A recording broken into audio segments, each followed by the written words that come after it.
John will be providing a written evaluation for his speech today.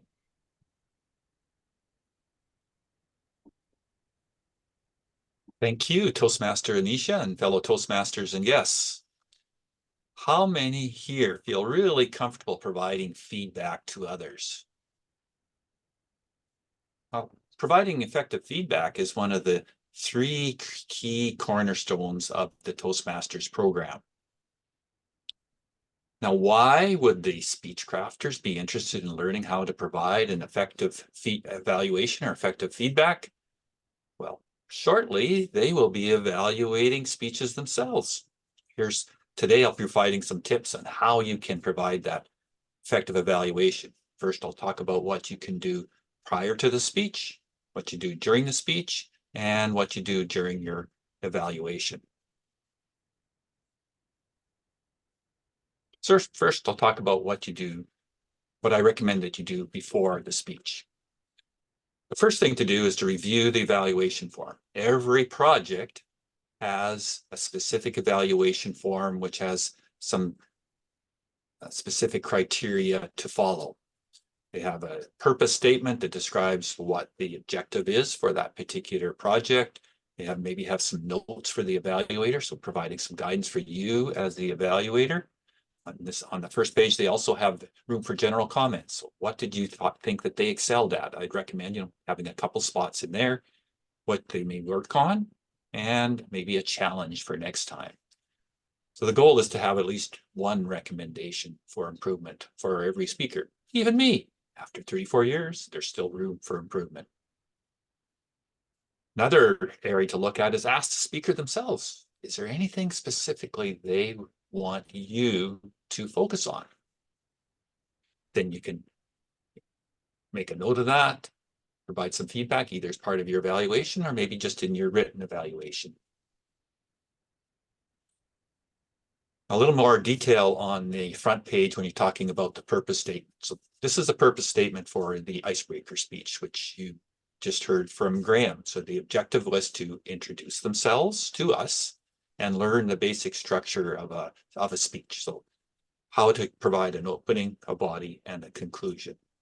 And there's some notes for the evaluator. So myself as evaluator, they recommend for this project, don't use a 1 to 5 scale that you find on the second page.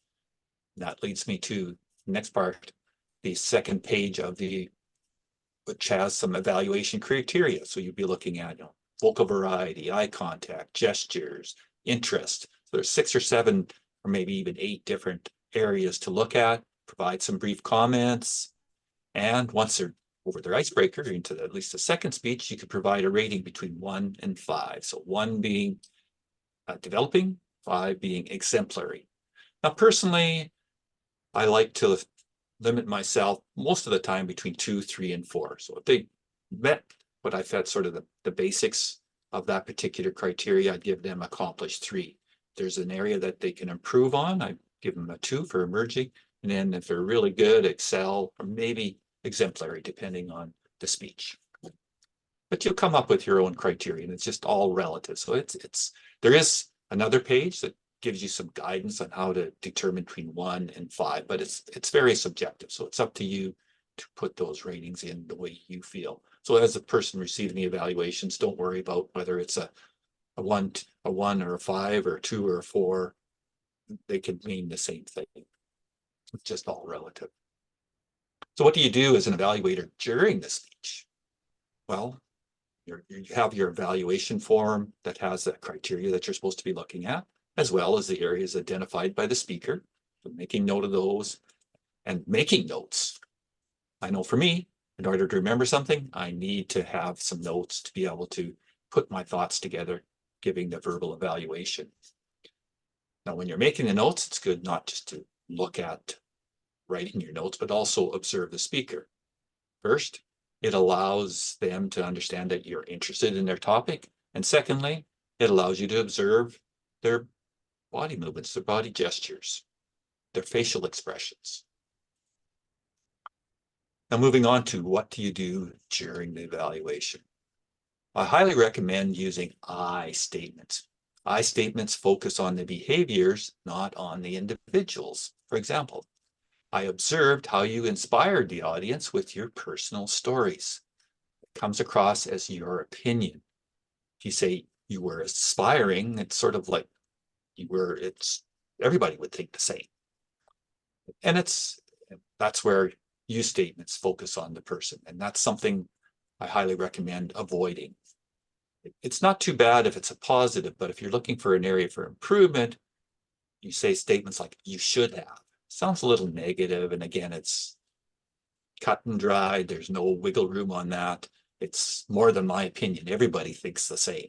Whereas no, it is your opinion. That's where I statements will help you. Again, I statements in all times. As well, you want to look at what did you think the speaker did well? Not just that, but at least one area for improvement. The evaluation form helps you to focus in on that. And when you provide that information, provide some examples to support. So I have an area for improvement. Here's what you did. And here's what I would recommend that you do differently next time. And even for the things they did well, here's what you did well. And remember, it's a mini speech. Tell us what you're going to tell us, and tell us what you told us. Should have an opening, a body, conclusion. The one area that I've seen missed quite often is the conclusion, summarizing what are the main points, what are the positives, the main positives, and what are the main areas for improvement in the conclusion.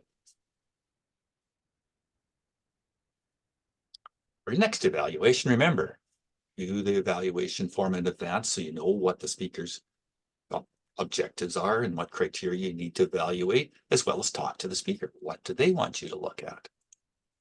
Use those I statements so it comes across as an opinion, focusing on what they did as opposed to the individual when you use you statements.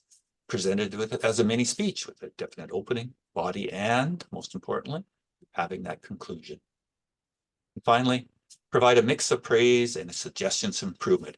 And if you do that, you will have provided an effective evaluation.